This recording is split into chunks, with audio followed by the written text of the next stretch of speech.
Alexander Setoguchi, ou Isso. mais conhecido como Alex. Exato. Ô, meu querido, obrigado por ter aceitado o convite, estar participando do nosso bate-papo. É uma satisfação imensa estar aqui com você. Muito obrigado. Mostrar para as pessoas em casa um pouquinho da pessoa maravilhosa que você é, um pouquinho do seu trabalho, de empresário, hoje coach, né? Sim. Fala um pouquinho. Você tinha um restaurante, né? Que era o nome era Era Boa Esperança Boa 2. Esperança 2 e hoje é o Alex Restaurante. Isso. Na verdade, foi o nosso início, né, aqui em Cuiabá, que, na verdade, restaurante não era exatamente um sonho, né? Não é, eu falo sempre, quantas vezes a vida nos impulsiona para caminhos que não são exatamente aqueles que a gente tem buscado. Eu sou publicitário de formação. Nossa, que Eu legal. em casa, eu nunca tinha fritado nenhum ovo. Então, assim, a gente às vezes não entende como que a vida ela se move, como as coisas acontecem. Mas eu acredito muito, Em Deus. sabe, em Deus. E eu Sempre. acredito que tudo se move pela vontade dele. E foi realmente o nosso projeto de mudança, porque trabalhar em restaurante era o nosso planejamento estratégico para a gente chegar no objetivo que nós tínhamos, que era mudar totalmente a nossa realidade. E nisso eu faço sempre um adendo, porque por onde eu vou, as pessoas sempre me perguntam isso, né? Alex, você era morador de rua e hoje você... Conta um pouquinho, Alex, desculpa te interromper. É que eu ia falar, você já veio de uma família humilde, né? Sim, Mas morou na rua. isso. Aqui em Cuiabá, em São Paulo. Em São Paulo, na capital, né? Nós perdemos tudo. Eu tive um Mas processo... você e sua família inteira foi morar na rua? Sim, sim, todos nós perdemos tudo. Nossa. Isso em 1993. Quanto né? tempo vocês ficaram na rua? Olha, nós ficamos, eu digo assim, parece que é pouco tempo, mas é algo em torno de 2 meses. Nossa, nem me E fala. que Uma noite você no relento já é muito, imagina 2 meses. e a gente passar por essa situação de rua nos despertou de verdade para quem a gente realmente é. Porque eu falo assim que o difícil da vida, e isso minha mãe sempre ensinou pra gente, que não era ganhar dinheiro ou conseguir um bom trabalho, mas que era passar pela vida sem perder o amor, sem perder a essência. Que o que é perder o amor? É quando você começa a colocar, por exemplo, as coisas na frente das pessoas, quando você começa a valorizar mais o ter do que o ser. E de verdade a gente não sabe o quanto a gente é forte até que de fato você seja provado a sua força. Tem uma Falar igual uma fala que a Tatiane De Angela, eu ouvi ela falando que depois que tiraram meu chão, eu descobri que eu podia voar, alguma coisa assim. Exatamente. Que ela falou. A Tati, minha amiga lá de Goiânia, e é uma pessoa assim que é verdade, realmente isso faz todo sentido, né? Eu gosto de uma outra frase parecida com essa, que diz assim: o que é fé? Fé é você colocar os pés e depois Deus colocar o chão. E literalmente, nós, humanamente falando, nós não buscamos esse nível de risco, porque você trilhar um caminho no desconhecido não é fácil. Você ter que abrir mão, quando você tem muitas coisas da qual você é apegado hoje na sua vida, às vezes um trabalho, às vezes pessoas, você começa a ter medo de perder.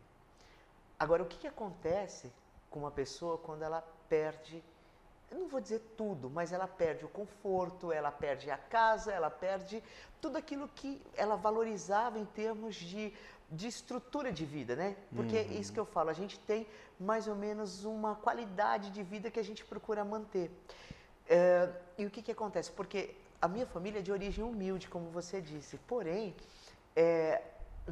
quando nós perdemos tudo, nós éramos uma família classe média alta.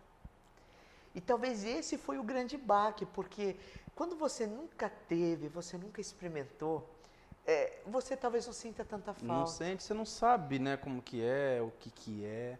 Então, E a gente tinha de tudo. A gente estudava nas melhores escolas em São Paulo, a gente fazia cursos de idiomas. Meu irmão, inclusive, na época, ele fazia curso de tiro na Gastão Gracie, fotografia na Pan-Americana de Artes. Tudo e foram morar na rua. E, de repente, assim, num período realmente curto, algo em torno mais ou menos de 6 meses, a nossa vida virou de ponta cabeça. Meu pai faleceu, meu pai teve um infarto no Dia dos Pais, porque ele tinha diabetes, e ele não enxergava, e conforme ele não conseguiu nos ver, não conseguia enxergar, ele teve um infarto não fulminante e ele veio a falecer 12 dias depois. Então, assim, e dali deu uma derrocada. 3 meses depois, minha mãe foi fazer uma cirurgia de mioma, né? As mulheres até conhecem mais, retirada do útero e do ovário, e aconteceu que ela foi vítima de um erro médico, esqueceram um pedacinho de borracha, de emplastro dentro da barriga dela. Isso gerou um novo procedimento cirúrgico, um período de recuperação muito grande e a questão emocional, né, Crispim? Que pesou muito, porque tinha 3 meses que eu tinha perdido meu pai. Aí e eu sua achei, mãe numa situação daquela... Eu me recordo, inclusive, porque a cirurgia de mioma é 50 minutos, 1 hora no máximo. E minha mãe ficou 6 horas na sala de cirurgia. Porque, inclusive, eu acredito que um dos motivos de ter acontecido esse erro, não que justifique, lógico, mas foi porque ela tinha tido uma hemorragia que tinha colado os órgãos dela por dentro, tiveram que descolar os órgãos, e nesse procedimento que durou mais de 6 horas, aí aconteceu realmente o erro de esquecerem um pedaço. Aí vocês vieram para Cuiabá. Cuiabá não era nossos planos, né? Aí eu falo que os planos de Deus não são os nossos. E que aconteceu realmente que eu tenho uma tia minha, que é minha segunda mãe, né? E ela morava aqui? Isso, que ela já morava aqui já há alguns anos, irmã mais nova da minha mãe, e que nos acolheu, né? Foi a pessoa que nos estendeu a mão, ela e... Quando vocês vieram para Cuiabá, vocês ainda moravam na rua? Nós, na verdade, nós já estávamos já numa situação, eu conseguindo trabalhar. Eu, por exemplo, já estava trabalhando, porém, eu não conseguia sustentar. O que eu ganhava era tão pouco que não... Mal pagava o aluguel. Não dava para a gente eu manter minha mãe, e minha mãe não estava bem de saúde, e meu irmão. Porque aí tem o caso do meu irmão também, que ele namorava na época, e a moça que ele namorava, que ele pretendia noivar e casar, ela morreu de leucemia. Nossa, tudo na mesma época. Tudo na mesma época. E ele desenvolveu síndrome do pânico. E isso para nós foi assim um baque, porque na cultura japonesa, o Ni-chan, né, o filho mais velho, é ele que geralmente cuida da família. E naquele momento, de uma certa forma, eu tive que assumir o papel do Ni-chan, né, de ser o irmão que cuidaria da família. E foi realmente, eu sempre digo, né, que tem uma frase do Tony Robbins que eu gosto bastante. Ele diz: se tem uma coisa que é muito difícil, ou é quase impossível, de se mapear, ou de se saber quanto é o limite, isso é o potencial humano. Porque a verdade é que a gente nunca sabe o quanto você é capaz de fazer até que realmente você seja colocado à prova. E foi o que aconteceu. Nós passamos por essa situação. Quando viemos então para Cuiabá, nós viemos de verdade assim por uma providência de Deus, né? Porque eu já tinha vindo para Cuiabá. Eu sou apaixonado por Cuiabá. eu falo que assim, bom. tanto que eu moro aqui em Cuiabá em janeiro, vai fazer 20 anos de Cuiabá. 20 anos. Tenho o título de cidadão matogrossense. Sou, então, praticamente um cuiabano de Chapecruz. Chapecruz. Bem de cabeça de pacu no restaurante? Sim, sim. Então Comeu tá cabeça certo. de pacu, não vai mais embora, né?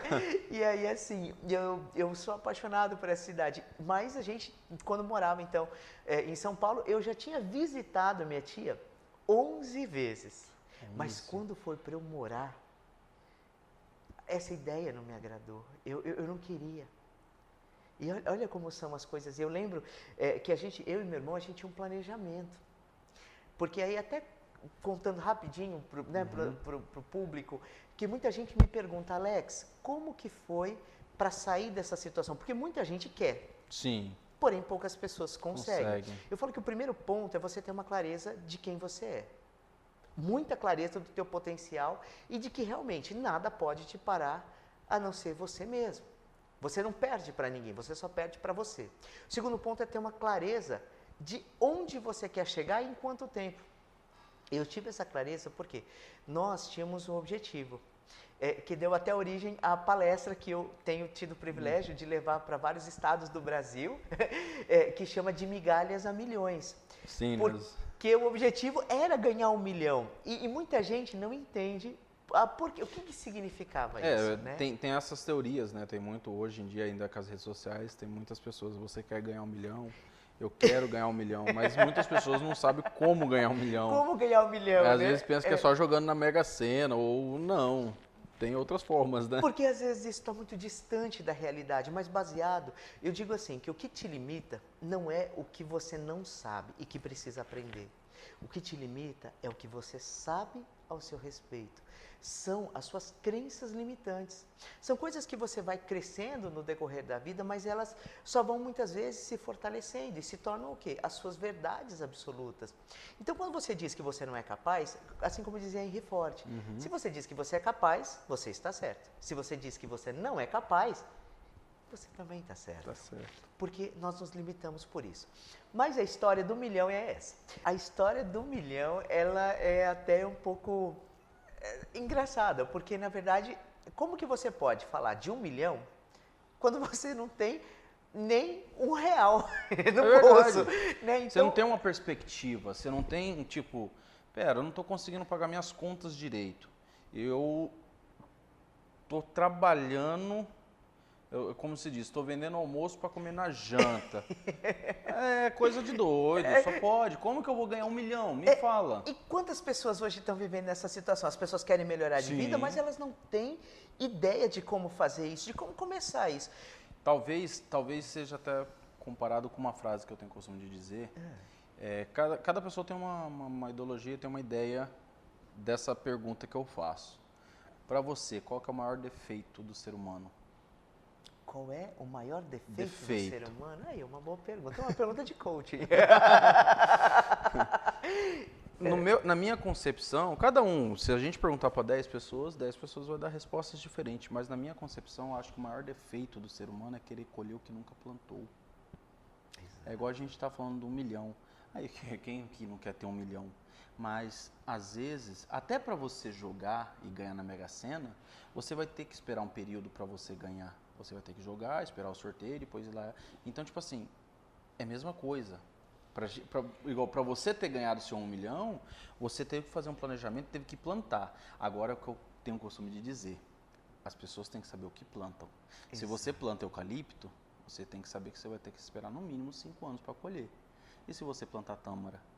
Você nunca vai, provavelmente. Mas não quer dizer que não devemos plantar tâmara. Exatamente. Concorda comigo? Por quê? Porque a tâmara, às vezes, é o amor, é a compaixão, é o perdão. Então, uma coisa que eu aprendi na vida, Alex, é que às vezes a gente tem que plantar as nossas tâmaras, mas não pra gente, pros nossos filhos, pros nossos netos e para todas as pessoas que ficarem. Exatamente. E a gente, às vezes, quando essa visão de futuro, né? É você ter a capacidade de sonhar sonhos que, às vezes, ninguém acredita. Porque, imagina, eu gosto de fazer essa analogia. Imagina uma pessoa, você está chegando aqui no meu restaurante, e uma pessoa, um mendigo, um morador de rua, vira para você e fala assim, Crispim, paga ali para mim um marmitex, porque daqui 3 anos eu vou ser um milionário. E aí eu vou pegar, colocar você dentro do meu carro e você vai poder almoçar ou jantar no restaurante que você quiser. Eu brinco porque eu falo, provavelmente a pessoa vai dizer assim, cara, você tá louco. Ainda mais Cuiabá, que é muito quente, a pessoa vai falar, gente, você tomou muito sol, tá aqui seu marmitex, come, não te fez bem, esse sol não está te fazendo Tchau, bem. E é mais ou menos essa história que eu conto. 100% das pessoas vai falar isso. Diriam por quê? Porque, na verdade, a maioria das pessoas precisam ver para crer. Aí eu te pergunto, você viu, você acreditou e você realizou. Exato. Conta um pouquinho pra gente como você conseguiu. Para as pessoas que têm em casa, tipo assim, as pessoas devem estar agora se perguntando, como assim? Sim, de ex-morador de rua, você conseguiu R$ 1 milhão. Exato. Você tinha um restaurante modesto, que foi crescendo. Hoje você tem um restaurante Na verdade, já são conceituado. mais de uma empresa, graças a Não, Deus. sim, tô dando os exemplos. Aí cresceu outras empresas, né? Como, Alex? Isso inclui, desculpa, já pegando o gancho para você ver se consegue falar, inclui essa palestra sua? De Exato. migalhas a milhões. A palestra Migalhas a Milhões é justamente a minha história. A história que eu conto para levar um legado. Porque legado é o que você faz por você e para você, mas que vai impactar na vida de outras pessoas. Hoje, Crispim, eu já me sinto construindo o meu legado. Não é mais hoje o dinheiro que me motiva. Não vou ser hipócrita, o dinheiro faz parte da vida, nós ganhamos porque nós isso é uma vivemos no mundo, não é nem numa sociedade, é num mundo capitalista. Exato, e que tudo gira. Tudo gira. Para você comer, para você tomar banho, para você trocar de roupa, qualquer situação. Perfeito. Se locomover. Você precisa do dinheiro. Porém, quando eu falo de legado, e essa palestra de Migalhas a Milhões, ela surgiu numa conversa bem casual com um amigo, e ele disse: Alex, você precisa levar isso para mais pessoas. Mais pessoas têm que ouvir, porque muitas vezes as pessoas estão tão fechadas dentro daquele mundo das dificuldades, porque a vida da gente é muito pressionada. É muito fácil. Algumas pessoas dizem isso para mim: Alex, é fácil hoje você falar. E um dia eu ouvi uma pessoa numa palestra, porque eu fazia a palestra e no final eu abria o painel para perguntas, e uma pessoa disse: mas para você, Alex, é muito mais fácil, né, dizer sobre isso, porque eu sei a sua situação. E aí ele começou a contar a história dele. Porque eu tenho minha mãe assim, eu tenho esse problema tal. E ele disse: e você não sabe o que é isso? E eu olhei para ele, eu falei para ele: realmente, você tem razão, eu não sei.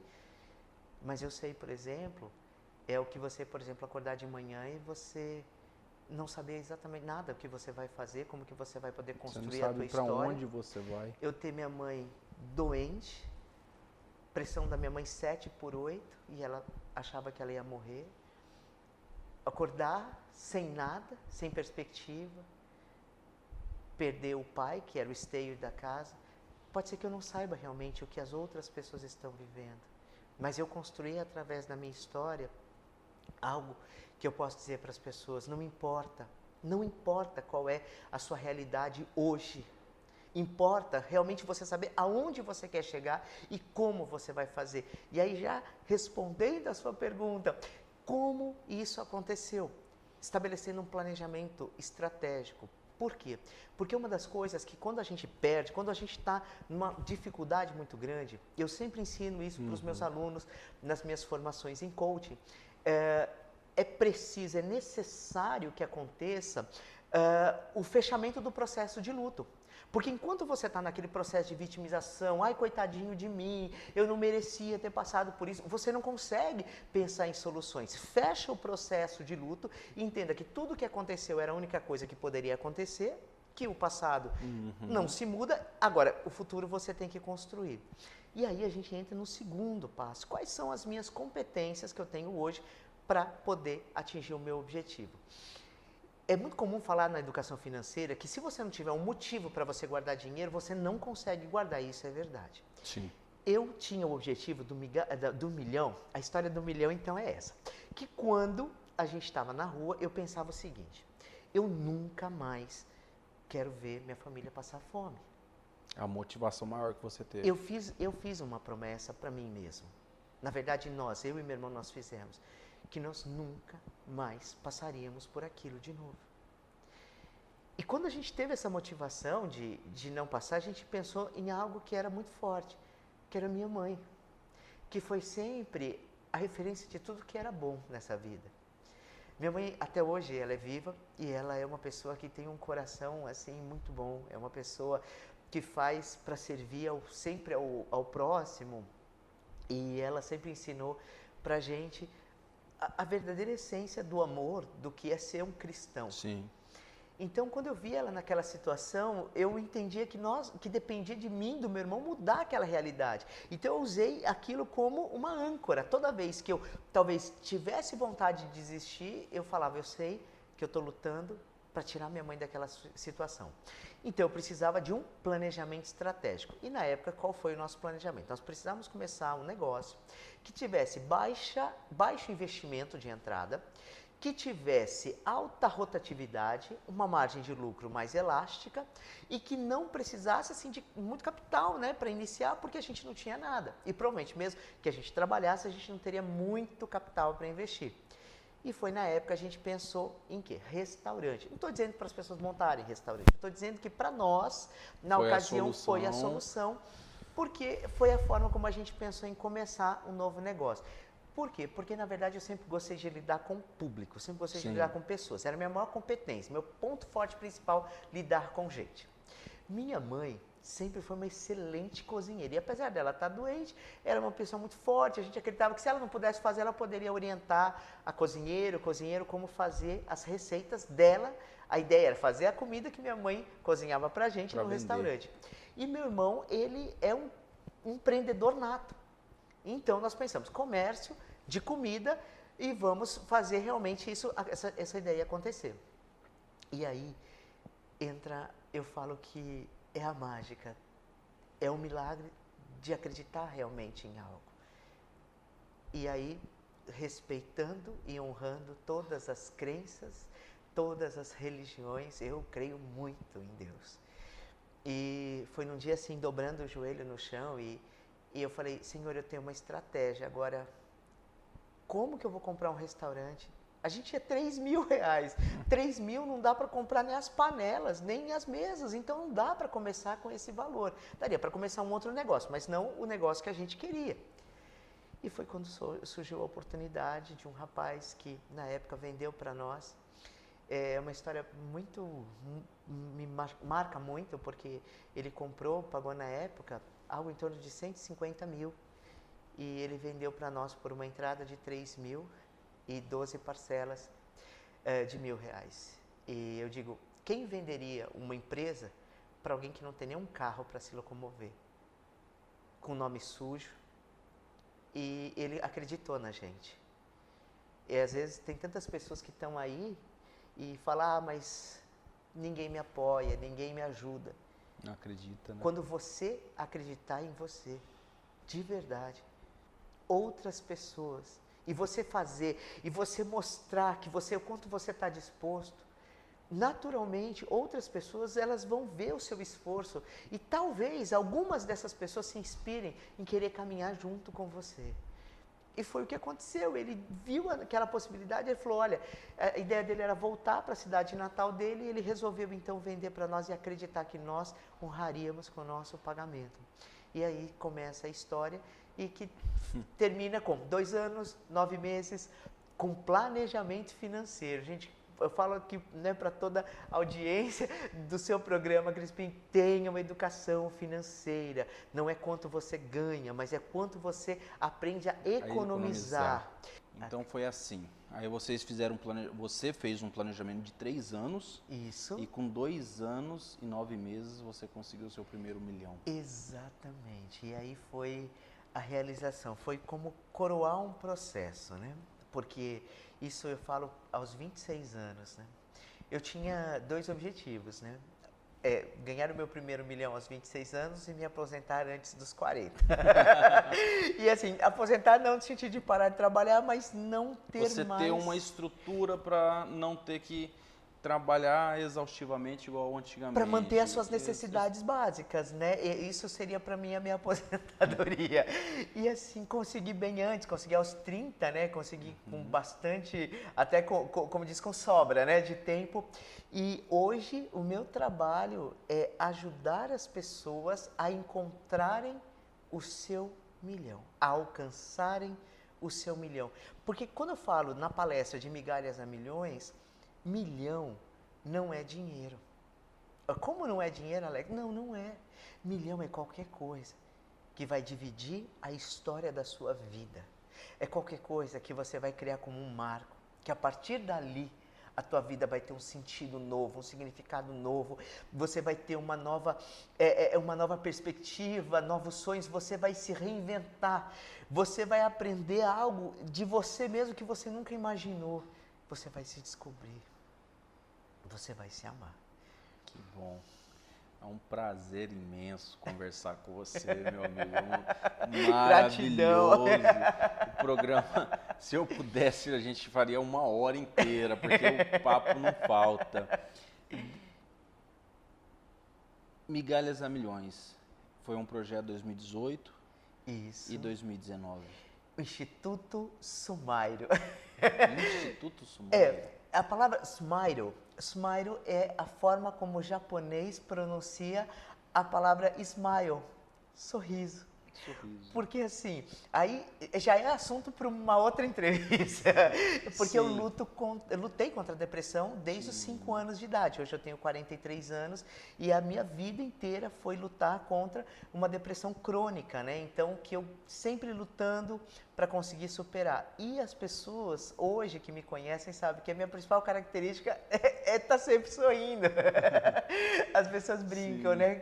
Eu lembro, nunca esqueço de uma historinha, uma menininha pequenininha olhou para mim e falou assim: tio, mas o senhor é feliz demais. Assim, e é essa a intenção do Instituto Sumário. O Instituto Sumário, ele trabalha com soluções corporativas inteligentes, ou seja, ele é voltado para o público empresarial, para quem quer, dentro do mercado de trabalho, empresarial, desculpa, ou levar mesmo para dentro da sua equipe. Isso, para a sua equipe, porque aí nós vamos alcançar pessoas, mas existe o lado das soluções inteligentes na vida pessoal também, para pessoas que querem startar um novo momento, que querem transformar as suas vidas.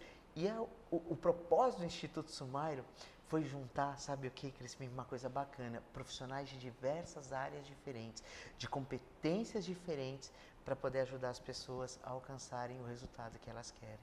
Muito bom. Vamos marcar outro bate-papo. Eu quero que você fale, que adentre mais sobre esse assunto, sobre o Instituto, sobre o coach. Eu já quero deixar agendado para os próximos dias, para a gente, a primeira matéria que eu quero fazer com você, o primeiro bate-papo, explicar para as pessoas o que é coach. Sim, sim. Porque, tipo, eu vou ser bem sincero, eu já fui em palestra, tudo, mas também não me recordo do significado da palavra. Eu sei que é uma conjugação, né, do inglês e tal, mas eu não me recordo. Porque muitas pessoas falam, o coach, ele trabalha muito com psicológico, a cabeça, motivacional e tal, mas as pessoas não sabem o que significa, como surgiu. Eu sei que ele é muito antigo. Sim, sim. Ele é muito antigo, o coach. Então, tipo assim, é um pedido que eu te faço. Com certeza, para vai você ser um voltar prazer. e a gente fazer um bate-papo para você explicar pra gente o que é coach. E eu posso deixar assim, para finalizar, na verdade, um desafio, porque o processo de coach, vou falar só rapidinho, é a arte de fazer perguntas, mas as perguntas certas no momento certo. E aí eu queria fazer uma pergunta aí para sua audiência. Como construir o melhor ano da sua vida? Fica aí uma pergunta. Como nós podemos fazer de 2019 o melhor ano das nossas vidas?